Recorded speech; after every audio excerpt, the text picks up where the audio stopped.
Assalamualaikum warahmatullahi wabarakatuh. Sahabat semua yang dirahmati oleh Allah Subhanahu wa Ta'ala. Baru-baru ini, yang sedang ramai diperbincangkan, Dr. Richard Lee telah mengakui secara terbuka bahwa ia telah menjadi mu'alaf sejak 2 tahun lalu. Namun, ia baru-baru ini secara resmi mengucapkan 2 kalimat syahadat dan menandatangani surat pernyataan masuk Islam yang dibimbing oleh Ustaz Dery Sulaiman dan Ustaz Felix.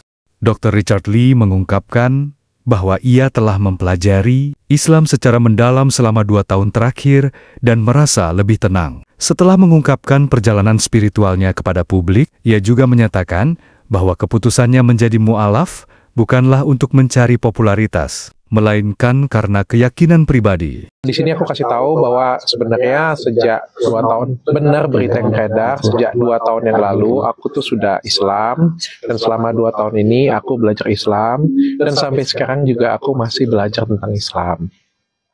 Ada beberapa hal yang membuat aku untuk sementara waktu selama 2 tahun ini memutuskan untuk menutupi. Sebenarnya dari awal itu aku diajarkan oleh Ustadz Dery dan dibimbing oleh Ustadz Felix Xiao. Mungkin beberapa kita sudah tahu, itu terlihat jelas lah ya. 2 tahun lalu dia mau belajar Islam. Saya bilang nggak bisa belajar Islam kecuali syahadat. Maka saya syahadatkan dia 2 tahun yang lalu. Nah, di sebuah restoran di Palembang. Dan waktu itu saya pikir dia belum berkesan, dia masih sekedar ikut-ikutan ngucap syahadat. Tapi pengakuan dia kemarin, 10 hari yang lalu ketemu itu, minggu lalu itu, dia bilang, waktu pertama Ustadz ajarkan saya syahadat, waktu itu saya merasa saya Muslim. Saya sudah Islam 2 tahun yang lalu. Nah, terbukti dari apa? Rekam jejak. Coba buka podcastnya Dr. Richard Lee. Seluruh Ustadz nasional sudah diundang. Semuanya. Ustadz Khalid Basalama pernah diundang. Ustadz Felix Xiao, Ustadz Fatih Karim, Ustadz Salim Afillah, Ustadz Koden Islim, siapa lagi? Ustadz Nuruddin yang terakhir. Ada Kodon Ditan yang mu'alaf, ada Kohani. Ya, kalau aku udah mungkin udah berkali-kali deh podcast sama Dr. Richard Lee, ataupun ya udah berkali-kali. Pertama aku ke Palembang, kita ketemuan, dan berkali-kali dia katakan aku ini Islam. Dan aku meminta mereka berdua untuk merahasiakan hal ini. Ada beberapa alasan. Yang pertama, karena aku tidak ingin menyakiti hati orang lain. Karena bagaimanapun juga keluarga aku adalah keluarga non-muslim, aku harus menjaga perasaan mereka, dan aku juga punya alasan tersendiri untuk lebih berhati-hati dalam bersikap, berbuat, dan lain sebagainya. Aku tidak ingin ketika aku masuk Islam, aku malah menyakiti orang lain, apalagi menyakiti keluargaku, dan aku nggak mau itu banget ya. Karena itu menurutku adalah hal yang privat antara aku dengan Allah, dengan Tuhan ya. Jadi aku nggak mau ketika aku agama Islam tapi malah nyakitin orang lain. Ya, menurutku itu tidak bijaksana. Yang kedua, aku tidak ingin dicap untuk mencari eksistensi terkenal karena Islam. Aku nggak mau. Aku bilang dengan Ustadz Felix Xiao, itu sebenarnya ada di, aku nggak tahu ya, episode 1 atau episode 2, karena kemarin kita ada take episode lagi. Aku ada ngomong dengan beliau, itu 1 tahun yang lalu ya. 1 tahun yang lalu aku ngomong bahwa aku tidak ingin dikenal karena aku tuh Islam, karena aku mu'alaf, aku nggak mau. Aku pengen dikenal karena prestasi aku pengen dikenal karena karya aku pengen dikenal karena memang diriku. Dan agama itu adalah privat aku dengan Tuhan. Yang ketiga, aku pengen kasih edukasi ke masyarakat tentang agama Islam. Aku pengen ikut berdakwah, tapi dengan caraku. Aku kan bukan ustadz, ilmu keagamaanku juga rendah banget. Jadi aku pengen bikin acara dengan teman-teman, dan itu aku buktikan dengan karya. Jadi ini hasil selama 2 tahun yang aku lakukan. Jadi aku bikin podcast, dan podcastku juga konsepnya berbeda. Kalau semua orang bikin podcast, mungkin narasinya adalah Islam dengan Islam, sudah Muslim dengan Muslim ya. Menurut aku sudah hal yang biasa. Dan aku pengen bikin satu POV di mana satu orangnya ini non Muslim dan ngeyel. Dan akulah yang akan menjadi orang yang ngeyel itu, yang akan bertanya dengan kekritisanku, pertanyaan dengan kebodohanku, pertanyaan dengan semua pertanyaan-pertanyaan yang liar ada di masyarakat aku tanyakan. Dan pada waktu itu Ustadz Felix dan teman-teman ustadzku yang lain itu semuanya support banget ya, semuanya support dan bimbing aku. Makanya aku bilang pada waktu download aku bikin tahun lalu itu adalah karya sebenarnya, itu adalah satu karya. Meskipun mungkin ada beberapa dari teman-teman meragukan atau dari teman-teman justru bilang, wah ini malah melecehkan. Menurut aku enggak ya. Mungkin justru karena program itulah orang-orang yang tidak mengenal Islam jadi lebih mengenal. Kan ada program-program tertentu. Mungkin ada teman-teman yang sudah Islam pengen belajar. Ada orang yang di luar sana yang belum kenal pengen belajar. Nah, aku pengen bikin forum seperti itu sebenarnya. Namun kan apa yang terjadi belakangan ini kan cukup nggak enak didengar ya. Dikatakan aku mencari nama atau apa, mencari uang atau apapun lah itu ya. Dan menurutku itu tidak baik dan tidak benar. Maka kemarin juga aku sudah diskusi dengan keluarga, minta izin juga dengan keluarga, dan akhirnya diizinkan, dan menurutku ini adalah momen yang tepat untuk aku mengumumkan. Jadi sekali lagi, mudah-mudahan ini nggak jadi fitnah lagi kemana-mana. Aku sudah belajar dan sudah Islam juga sejak 2 tahun yang lalu, bukan baru-baru ini, dan itu juga sudah diaminkan dan sudah diperdengarkan juga oleh kedua guruku ya. Jadi ini nggak sepihak klaim ya. Dan mudah-mudahan aku terus. Saya ucapin selamat ya. Terima kasih. Alhamdulillah. Pernyataan waktu itu kan mematahkan asumsi-asumsi yang bahkan dari rival dokter ya, yang merasa diri rival sih, ya. Dan juga mematahkan video yang foto yang ada di gereja waktu itu. Nah, sampai detik ini dokter kan masih dibilang apa ya, dok, bukan mencari keuntungan tapi memain-mainkan. Berpengaruh gak sih dok sama yang lagi istiqomahnya sekarang ini? Alhamdulillah sejak aku banyak belajar, aku cukup bijaksana dan ngelihat ini sebagai ujian hidupku, sebagai kesempatan aku untuk naik kelas, jadi lebih baik lagi. Jadi kalau aku pribadi sih nggak ada masalah ya. Dan yang aku pengen tunjukkan di sini, ini adalah karyaku. Kalau kalian kemarin kan beberapa fitnah bilang mungkin mencari exit, mencari eksistensi, mencari uang. Aku sudah lakukan ini 2 tahun loh.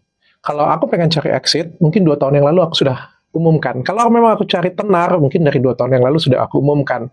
Tapi kan ini enggak. Dan kalau misalnya, aku pun juga nggak ada niat sih sebenarnya untuk berbicara dengan media seperti ini ya. Karena nggak ada guna. Ini kan hubunganku dengan Tuhan ya. Nggak ada, aku mau ngomong di depan kamera, nggak juga urusanku sih sebenarnya, nggak ada masalah. Dan paling nggak aku bisa membuktikan dalam karya. Yang paling penting itu kan bisa kita nunjukin. Kalian Islam atau tidak kan kalian tunjukin. Kalian sholat nggak? Kalian bersedekah enggak? Kalian kasih apa untuk agama kalian? Dan selama 2 tahun ini, bahkan sebelum aku mengumumkan, aku sudah kasih karya. Aku sudah podcast berapa banyak ustadz yang aku datangkan, berapa banyak yang paling enggak, aku nggak tahu ya. Mungkin kalian bisa nilai, bermanfaat nggak untuk kalian. Aku bikin brand hijab. Bukan hijab dulu baru aku muslim kayak gitu ya. Aku bikin, karena apa? Aku pengen bikin karya. Aku pengen tunjukkan dulu karyaku.